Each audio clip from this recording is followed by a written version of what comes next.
Kok bisa kamu nggak tahu PT-nya di mana, seperti apa, tapi ngasihkan uang? Soalnya kata calonnya itu kan PT-nya di Semarang, cuma sudah dipastikan kalau resmi itu. Bagaimana kalau bisa dikatakan resmi? Ciri-cirinya apa?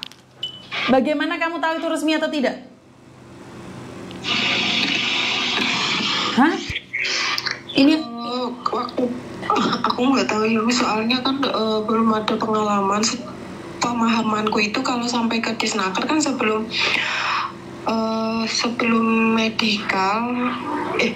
medical apa sesudah medical itu aku disuruh ke Disnaker tanda tangan kontrak gitu juga. Oke. Ya aku pemahamannya kalau sampai ke Disnaker itu udah pasti resmi. Kamu sudah ke Disnaker? Iya sudah, Miss. Tapi ini jawaban dari BP3MI nggak boleh dimandirikan. Terus terang Bu, kalau salah ya.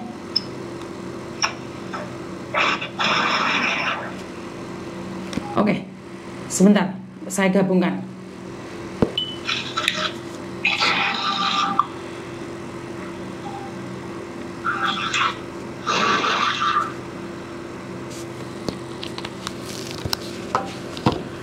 Halo Bapak. Halo Bapak. Ini korbannya Pak. Ini orang dimintain uang terus.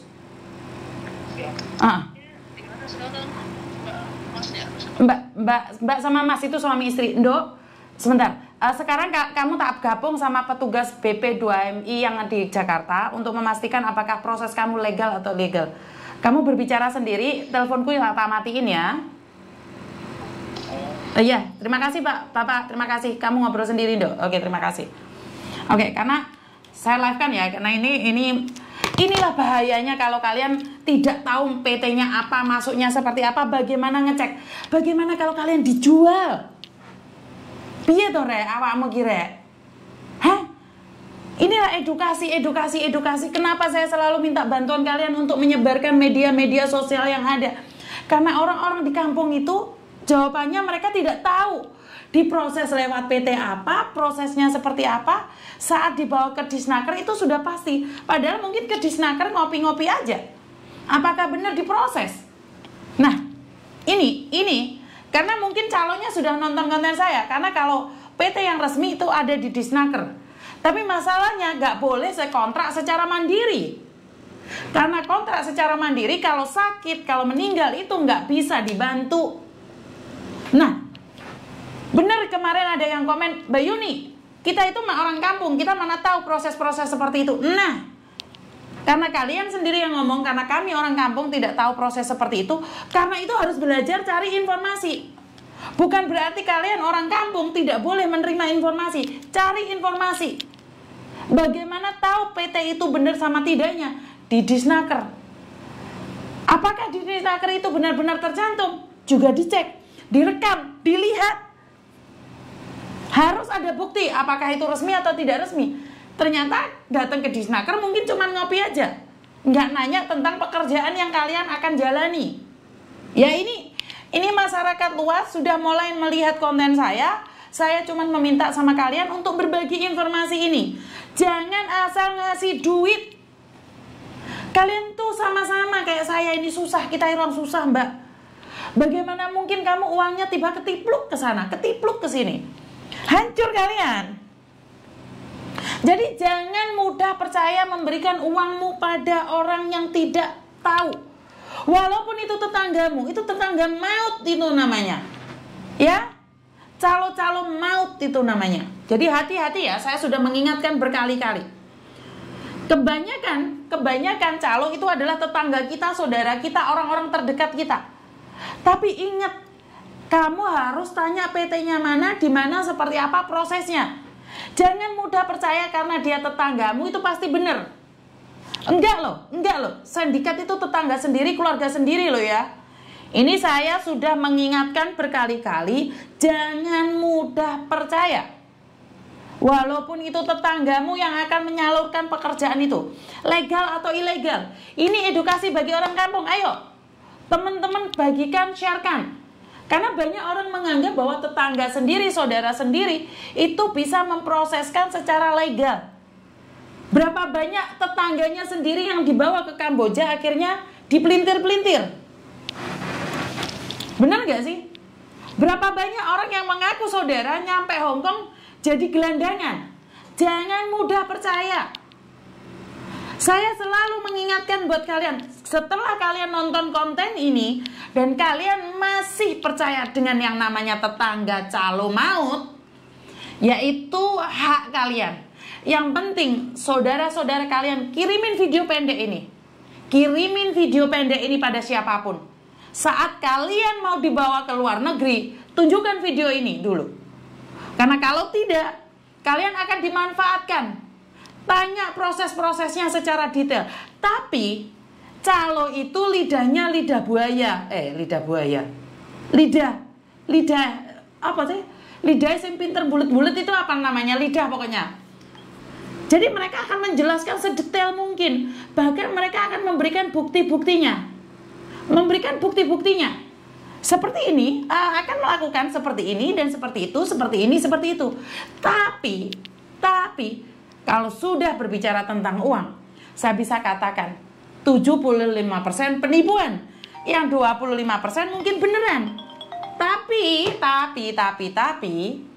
nyampe di luar negeri, apakah bisa dipertanggungjawabkan? Kemarin ada yang sakit di Brunei, tidak tercover asuransi, tidak ada BPJS-nya. Loh, iya berserikat lidah kok berlidah buaya.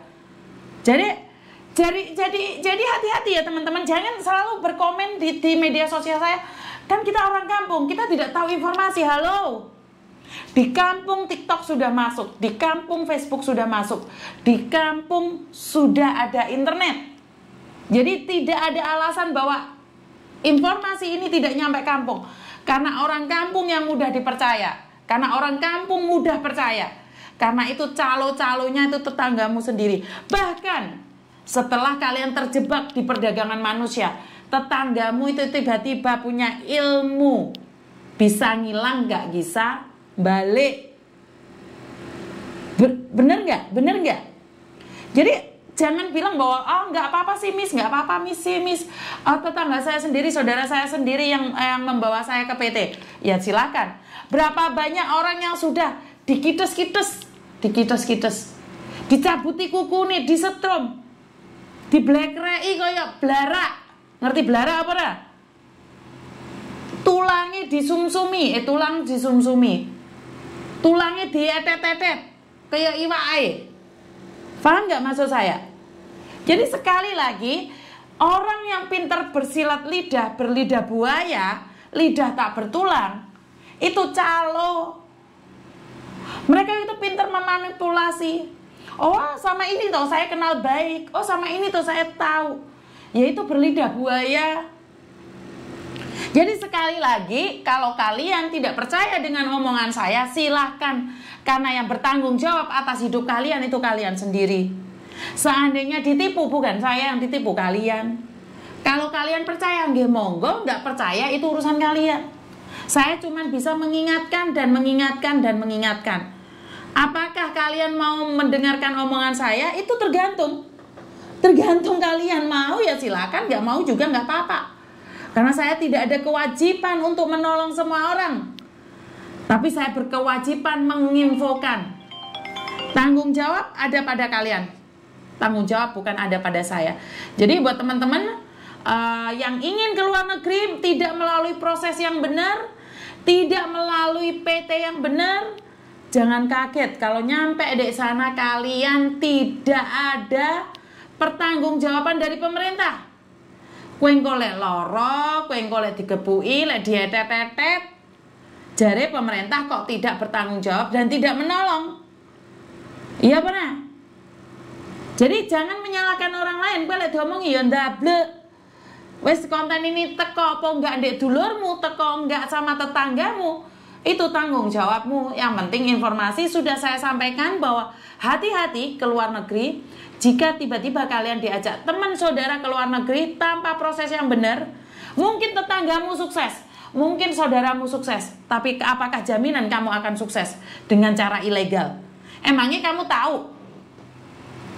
Apes tidak ada dalam kalender, tetanggamu baik-baik saja menjadi ilegal di luar negeri. Bagaimana dengan kamu? Apakah kamu akan sama dengan tetanggamu? Enggak ada jaminan. Karena itu saya mengingatkan berkali-kali, sekali lagi saya ingatkan, jangan mudah percaya dengan cangkeme tonggo sing dadi calo maut. Jangan pernah percaya dengan mulut saudaramu yang menjadi calo maut. Karena saat mereka kaya raya, mereka nggak akan peduli kamu.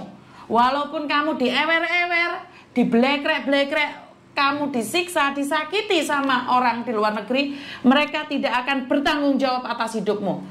Janganlah kalian menyalahkan pemerintah saat kalian tidak dibantu. Karena saat kalian proses tidak melalui pemerintah. Cari PT yang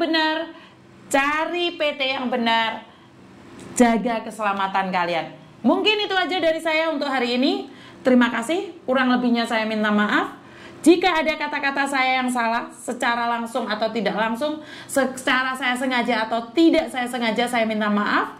Wassalamualaikum warahmatullahi wabarakatuh. Berkat Tuhan mengalir atas hidup kita semua. Semoga semua makhluk hidup bahagia, baik yang nampak maupun yang tidak nampak. Terima kasih. Sampai ketemu lagi, mungkin nanti sore atau malam. Ya, terima kasih ya. Bye-bye.